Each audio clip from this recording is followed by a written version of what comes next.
Salam jumpa lagi bersama saya dalam studi Al-Quran. Sebelum membahas topik kita mohon dukungannya untuk mengklik tombol like, subscribe, notifikasi, dan tolong share video ini. Studi kita masih melanjut tema sebelumnya. Ini merupakan tema bagian yang ketiga.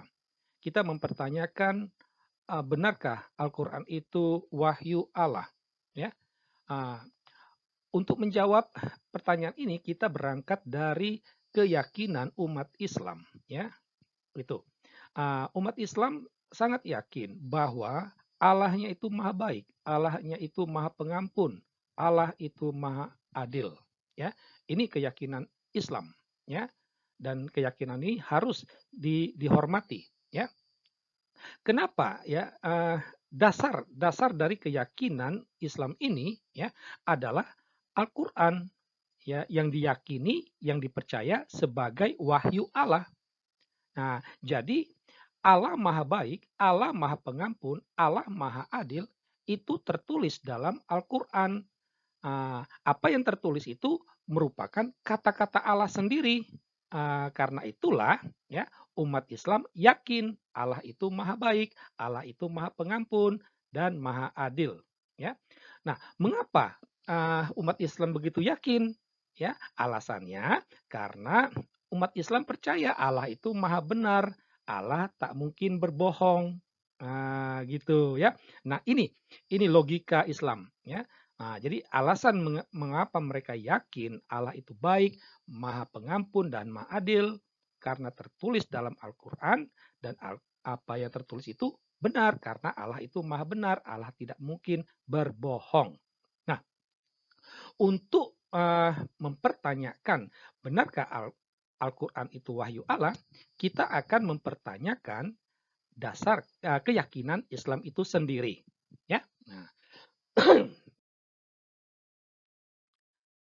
Nah, sebagaimana yang kita ketahui, ya, kalau dikatakan maha adil, maha adil, itu berarti tidak ada ruang bagi perlakuan berbeda. Ini, ya.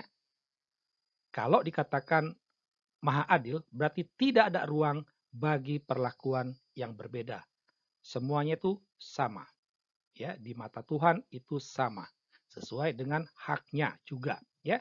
Kalau dikatakan maha baik, maka tidak ada ruang bagi kesadisan, keburukan, kebencian, ya. Hal-hal negatif itu tidak ada, ya. Kalau dikatakan maha pengampun, maka pasti ada ruang untuk perbaikan bagi manusia, ya. Ini dasar pemikirannya.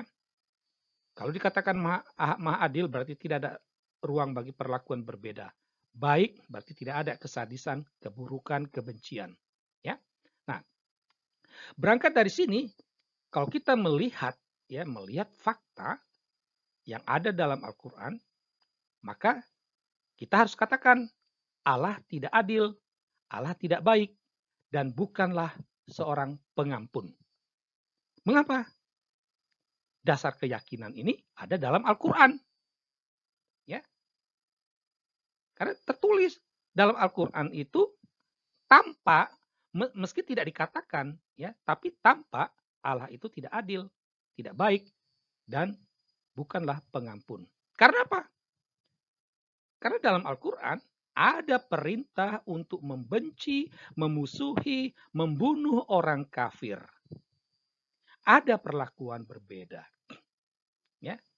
Doa orang kafir, amal baiknya itu akan dimusnahkan oleh Allah. Itu. Ya. Jadi sudah ada perlakuan perbedaan, berarti Allah tidak adil dan tidak baik. Ya. Allah memusnahkan doa amal baik orang kafir. Ya. Allah hendak memusnahkan orang kafir. Ya. Ini tertulis dalam Al-Quran, bukan mengada-ngada. Berarti dia tidak baik. Ya. Dia bukanlah pengampun.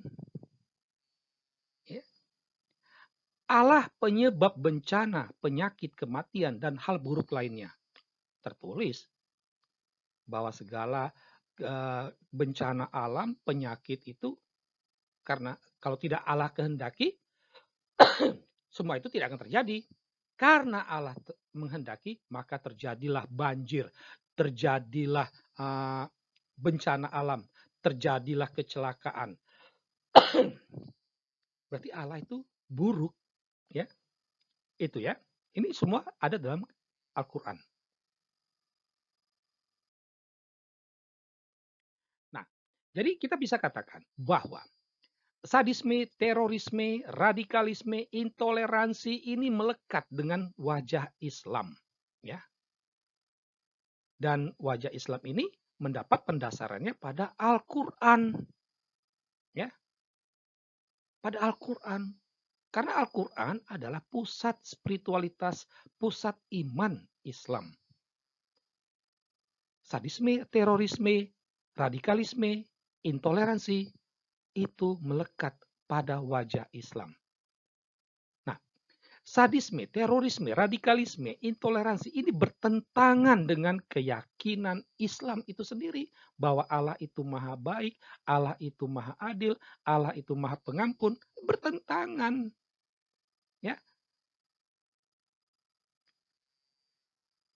Jadi sadisme, terorisme, radikalisme, intoleransi itu mau menggambarkan Allah itu tidak adil, Allah itu tidaklah baik, Allah itu bukanlah maha pengampun.